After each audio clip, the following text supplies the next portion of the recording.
ಶ್ರೀ ಗುರುಗಣಾಧಿಪತಯೇ ನಮಃ. ನಮಃ ಶಾಂತಾಯ ದಿವ್ಯಾಯ ಸತ್ಯಧರ್ಮಸ್ವರೂಪಿಣೆ ಸ್ವಾನಂದಾಮೃತ ತೃಪ್ತಾಯ ಶ್ರೀಧರಾಯ ನಮೋ ನಮಃ. ದಿಗಂಬರಾಯ ದಿವ್ಯಾಯ ದಿವ್ಯರೂಪಧರಾಯ ಚ ಸದೋದಿತ ಪರಬ್ರಹ್ಮ ದತ್ತಾತ್ರೇಯ ನಮೋಸ್ತುತೆ. ಇವತ್ತಿನ ದಿನ ಸದ್ಗುರು ದತ್ತಾತ್ರೇಯರ ಜಯಂತಿ, ಹಾಗೆಯೇ ಭಗವಾನ್ ಶ್ರೀಧರ ಸ್ವಾಮಿಗಳ ಜಯಂತಿ. ಇದೆರಡೂ ಕೂಡ ಇವತ್ತಿನ ದಿನ. ಇಂತಹ ಒಂದು ಮಹಾ ಸುದಿನ ಅತ್ಯಂತ ಶ್ರೇಷ್ಠವಾದಂತಹದ್ದು, ಗುರುವಾರವೂ ಆಗಿದೆ. ಹೀಗೆ ದತ್ತನ ಮಹಿಮೆ ಅಪಾರ.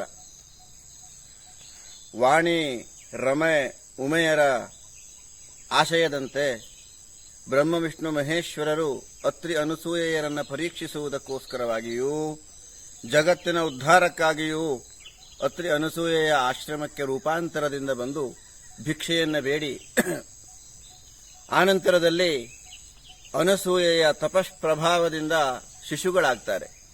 ಆದಂತಹ ಶಿಶುಗಳಿಗೆ 3 ಶಿಶುಗಳು ಆದಂತಹ ಕಾಲದಲ್ಲಿ ಅವರಿಗೆ ನಾಮಕರಣ ಯಾವ ರೀತಿ ಆಗ್ತದೆ ಅಂದರೆ, ಚಂದ್ರ ಎಂಬುದಾಗಿ ಬ್ರಹ್ಮನ ಅಂಶದಿಂದ ಉಂಟಾಗಿರುವಂತಹ ಶಿಶುವಿಗೂ, ದತ್ತ ಎಂಬುದಾಗಿ ವಿಷ್ಣುವಿನ ಅಂಶದಿಂದ ಉಂಟಾಗಿರುವಂತಹ ಶಿಶುವಿಗೂ, ದೂರ್ವಾಸ ಎಂಬುದಾಗಿ ಶಿವನಂಶ ಭೂತನಾದಂತಹ ಆ ಮಗುವಿಗೂ ನಾಮಕರಣ ಆದಂತಹ ಕಾಲದಲ್ಲಿ ಮಕ್ಕಳು ದೊಡ್ಡವರಾಗ್ತಾ ಇರುವಾಗ ಅವರವರ ಕರ್ತವ್ಯವನ್ನು ನಿಭಾಯಿಸುವುದಕ್ಕೋಸ್ಕರವಾಗಿ ಅವರು ಲೋಕೋದ್ಧಾರಕ್ಕೋಸ್ಕರವಾಗಿ ನಿರ್ಗಮಿಸುತ್ತಾರೆ. ದತ್ತತಾನಿಲ್ಲಿರುವ ನಮ್ಮ ದತ್ತನೊಳು ನಾನಿರುವೆನು, ದತ್ತನೊಳು ನನ್ನಂಶವಿದೆಯನ್ನುತ್ತ ನಡೆದನು ಚಂದ್ರನು.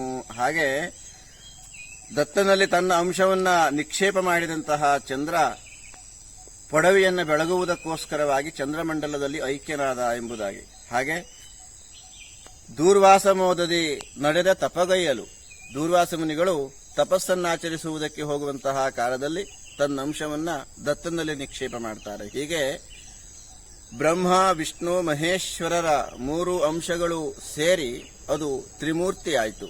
ಹಾಗೆ 3 ಮುಖದಿಂದ ಕೂಡಿದಂತಹ ಮೂರ್ತಿಯಾಗಿ ದತ್ತಾತ್ರೇಯ ಎಂಬುದಾಗಿ ನಾಮಕರಣ ಆಗ್ತದೆ ದತ್ತನಿಗೆ. ಅತ್ರಿ ಮುನಿಗಳಿಗೆ ತನ್ನನ್ನು ತಾನು ಕೊಟ್ಟಿಕೊಂಡಂಥವ. ಅತ್ರೇಹ ಅಪತ್ಯಂ ಪುಮಾನ್ ಆತ್ರೇಯ. ಆ ರೀತಿಯಲ್ಲಿ ತನ್ನನ್ನು ತಾನು ಅತ್ರಿಗಳಿಗೆ ದತ್ತನಾಗಿ ಜಗತ್ತಿನ ಉದ್ಧಾರಕನಾಗಿ ಆ ಗುರು ಎಲ್ಲ ಕಡೆಗೂ ಕೂಡ ಆತ್ಮಬೋಧೆಯನ್ನು ಮಾಡ್ತಾರೆ. ತನ್ಮೂಲಕವಾಗಿ ಆನಂತರದಲ್ಲಿ 16 ಅವತಾರಗಳು ದತ್ತಾತ್ರೇಯರದಿದೆ ಎನ್ನುವಂತಹದ್ದು ವಿಚಾರ. ಹಾಗೆ ಶ್ರೀಪಾದ ಶ್ರೀವಲ್ಲಭರಾಗಿ, ನರಸಿಂಹ ಸರಸ್ವತಿಗಳಾಗಿ, ಇನ್ನು ಭಗವಾನ್ ಸದ್ಗುರು ಶ್ರೀಧರರಾಗಿ ನಮ್ಮ ಆರಾಧ್ಯ ಮೂರ್ತಿಯಾದಂತಹ ಶ್ರೀಧರರೂ ಕೂಡ ದತ್ತಾತ್ರೇಯನ ಸಂಪೂರ್ಣ ಅವತಾರವೇ ಆಗಿದ್ದಾರೆ. ಹೀಗೆ ದತ್ತನ ಅಂಶ ಎನ್ನುವಂತಹದ್ದು ವಿಶೇಷವಾಗಿ ಜಗತ್ತಿನಲ್ಲಿ ಗುರುವಾಗಿ, ಗುರುತರವಾಗಿ ಆತ್ಮಬೋಧೆಯನ್ನು ಮಾಡ್ತಾ ಇರುವಂತಹದ್ದು. ಮಾಸಾನಾಂ ಮಾರ್ಗಶೀರ್ಷೋಹಂ ಎಂತ ವಿಷ್ಣು ಹೇಳಿದ ಹಾಗೆ ಇದು ಮೃಗಶಿರ ನಕ್ಷತ್ರದಿಂದ ಕೂಡಿದಂತಹ ಹುಣ್ಣಿಮೆಯುಕ್ತವಾದಂತಹ ಮಾಸ. ಆದ್ದರಿಂದ ಇದು ಮಾರ್ಗಶಿರ ಮಾಸದಲ್ಲಿ ಭಗವಂತನ ಅಂಶವಂತೆ ಮಾಸಗಳಲ್ಲಿ. ಹಾಗೆ ಸೋಮೋ ರಾಜ ಮೃಗಶೀರ್ಷೇಣ ಆಗನ್ನ ಅಂತ ಹೇಳ್ತದೆ ವೇದ. ಮೃಗಶಿರ ನಕ್ಷತ್ರ ಎನ್ನುವಂತಹದ್ದು ಸೋಮ ದೈವತ್ಯವಾದಂತಹದ್ದು. ಸೋಮ ಎನ್ನುವಂಥವ ಮನಃಕಾರಕ.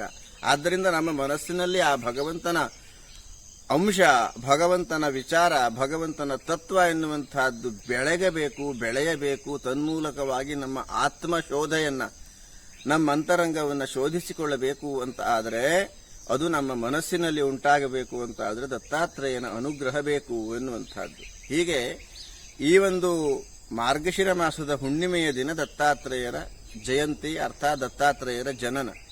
ಅದೇ ದಿನವೇ ದತ್ತ ಜಯಂತೀಚ್ಯ ಶುಭ ದಿನ ಆಲೆ ಬಾಲ ಶ್ರೀಧರಾಚ ಅವತಾರ ಜಾಲೆ. ದತ್ತ ಜಯಂತಿಯ ಶುಭ ದಿನ ಬಂದಂತಹ ಕಾಲದಲ್ಲಿಯೇ ಭಗವಾನ್ ಶ್ರೀಧರರ ಅವತಾರ ಎನ್ನುವಂತಹದ್ದು ಉಂಟಾದದ್ದು.